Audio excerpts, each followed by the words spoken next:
Hello snowboarders of the internet, I'm your host Avran LeFeber, and in this video we're going to be reviewing the Roam Artifact Pro. This board features Roam's Stay Positive camber profile, which is just good old-fashioned traditional camber. So from contact point to contact point, you have that arc of traditional camber. That is going to give you all the load, pop, snap, and drive of this board.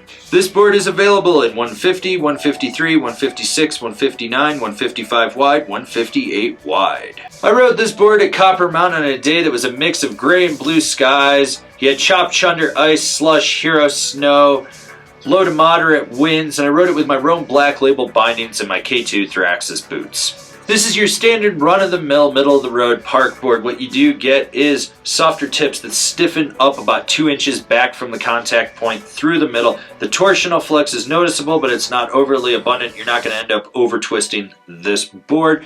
When it comes to stability, it's more stable underfoot, just feels a little more damp in the tips. You do get some chatter that will slightly resonate when you're just ripping around the mountain. Overall, it does feel a little more damp than the regular Artifact, so just be aware of that. It's a little more damp. It's also a little more lively. This board has some seriously solid snap to it. You load that camber up, you roll back on the tail, you engage that rod, and it rebounds, and you get a lot of pop. This is a board you want to be a little more calculated when you're hitting a side hit, roller, cat track gap, whatever. Just understand you got to be a little more precise with it, but you're also going to boost a little bit higher. Now, when it comes to jumps, I think small to medium are still its strong suit like the regular Artifact, but you're going to get a little bit more pop out of it. Overall, you could hit the big line if you really wanted to. If you're feeling ballsy, I think you can handle it every now and then, but realistically, small to medium. Now, it's one of those boards that if you load up, you're going to pop a little bit more off the lip, but if you're laid back, you can still let the lip throw you, and you never really have to worry about it.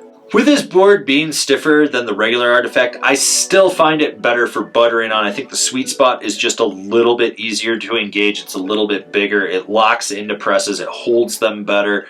You can really leverage your weight outside your bindings and just feel it lock in as you swizzle and sizzle. You do have that rod in the nose and the tail, so when you engage that, you will get rebound and pop out of any butter variation you're doing.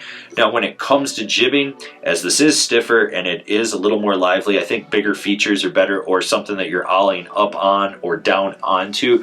You're gonna hit it with a little more gusto, and when it locks in, you feel it press and hold. It may want to slap down on you, so be aware of that. If you're just a little bit of an apprehensive jibber, you're not good with your nose or tail presses. With that said, it does lock, it holds. When you get to the end of the feature, you're going to be able to snap out of it. When you go sideways, you feel a slight give between the bindings, but it never wants to clap out. It slides perfectly. I mean, then again, it's a high-end jib board, so you kind of expect this. With this board being the beefier version of the Artifact, you get a little more power out of it, a little more snap out of your carves, and you lose some of that torsional flex for more torsional rigidity, so when you're ankle steering, it helps you just stay a little more dialed in. This really does come into play with a twitchy carve where you're just on uneven terrain. You notice that it digs in a little bit better and you don't feel as many vibrations. Overall, this board can carve. It's really designed for setup turns going into a feature, but if you need to lay a park carve down every now and then, you totally can, and you never have to worry about it with this board. Like I said, you get more power, so when you're really driving that camber by pushing your knee in and pushing down on it, you get it out of the tail, and you can feel that slingshot you out of a turn. This board's fun for freestyle carves.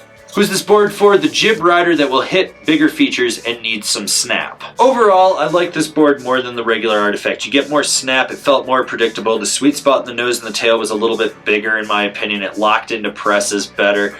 It's just a more balanced park board. That's what I really like about it. There's a predictability to riding it, and what I really dug about it was that you knew the snap was going to be there. So if you had to ollie over a fat skier kid, you were going to do it, and then you were going to be able to spray their parents afterwards.